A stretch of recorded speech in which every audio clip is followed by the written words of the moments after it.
Hey, it's David with Bain Residential and Keller Williams. Here today to talk about home inspections and what the buyer is going to be looking at when having a home inspection done on a property they have under contract. It's a lot of money you're investing into your home. It's a lot of anxiety around it, and receiving a 30 to 40 page inspection report can be pretty overwhelming. So I'm going to go over the big 5 things that we want to look at that are going to cost you quite a bit of money if you don't address them, and then how to handle the other things.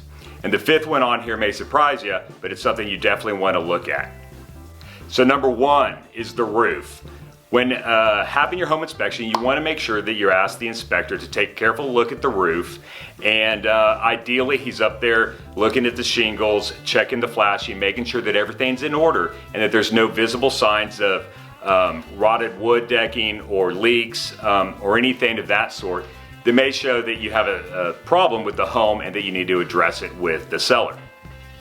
Number 2 on the list is the HVAC. So we live in Texas, we want to make sure that our air conditioning works well and that our furnace is in good shape. So when we have the home inspection, of course the inspector is going to go look at these items, but you want to make sure if the furnace is in the, wherever it is in the home, that they go ahead and they get in there and they take a look at it. Sometimes the furnace or parts of the compressor may be in the attic. We want to make sure that they climb up there and give it a good once over, and then also take a look at the ducting throughout the home where it's visible to see if there's any obvious signs of issues. The average life of HVAC system is 15 to 20 years, but if it's maintained properly and serviced regularly, it could last, easily be in great shape at 15 to 20 years and even last a little bit beyond. So just because a system may be older doesn't necessarily mean it's a negotiation point to the seller to try to get a reduction in your cost. The 3rd item on the list is electrical. This is a big item because it affects the safety of the home and those inside of it.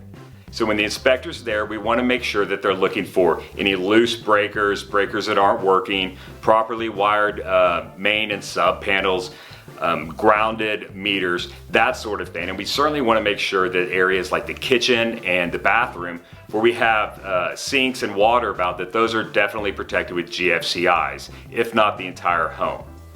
So when you're having the inspector look, make sure he explains to you any items he sees on there that may be an issue. And some things that people see really aren't an issue, so you want to make sure to have a pro look at it if there is a concern. The 4th item on the list is plumbing. Plumbing can be a bit tricky because a lot of the system is behind the walls or in the foundation and not readily visible. So when the inspector's there, you of course want him to look at the typical things for leaking under the sink, toilet flushing, valves, that sort of thing. But you also want him looking for symptoms of bigger issues that may be behind the wall or in the foundation. Now, a lot of times you're not going to be able to discover what the issue is until after you've owned the home. And so we want to make sure that we account for any possible cost that be associated with that repair when negotiating with the seller. Number 5 on the list is the foundation. Oftentimes this is the biggest concern I see from buyers for the first time we walk into a brand new house that they haven't seen to one we're going to for the 2nd or 3rd time. How does the foundation look to you? That's what I always hear. Typically, you're able to tell pretty quickly off the bat if there may or may not be an issue with the foundation. We want to be looking for cracks in the walls, cracks at the joints of the walls and ceiling. Do the windows and doors open and close properly? Or the simplest of all, does it just feel like it's not level? Now, a lot of times we'll see some small cracks and it's not a big deal. It's just simple settling and it's to be expected. But other times, if the expansive soil is in that area, then we might see a lot of movement in the foundation and it may need some remediation. And remember, just because a home has had foundation remediation before doesn't mean that you're going to walk away from it.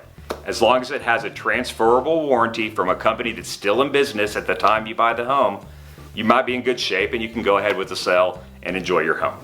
So those are the big 5 items. We want to make sure we're paying attention to all of them and that we're addressing them with the sellers if necessary. And remember that an inspector is trained to go through a home and find every little item that isn't at 100%. That includes loose outlet covers. If a light doesn't come on, it's probably a bulb and not a faulty electrical circuit. Anything like that, missing door stops. There's a lot of stuff that's going to show up in your inspection report that, quite frankly, is usually not worth addressing with the seller because we want to keep the focus on the big 5 items: the roof, the HVAC, the plumbing, the electrical, and the foundation. I hope you found this helpful and useful. Make sure to reach out with the message with any questions or comments you have. And as always, I'm happy to talk about your real estate needs and answer any questions about the market here in Austin or the general area. You can find me at David Bain Realtor on YouTube, Instagram, Facebook, and Google.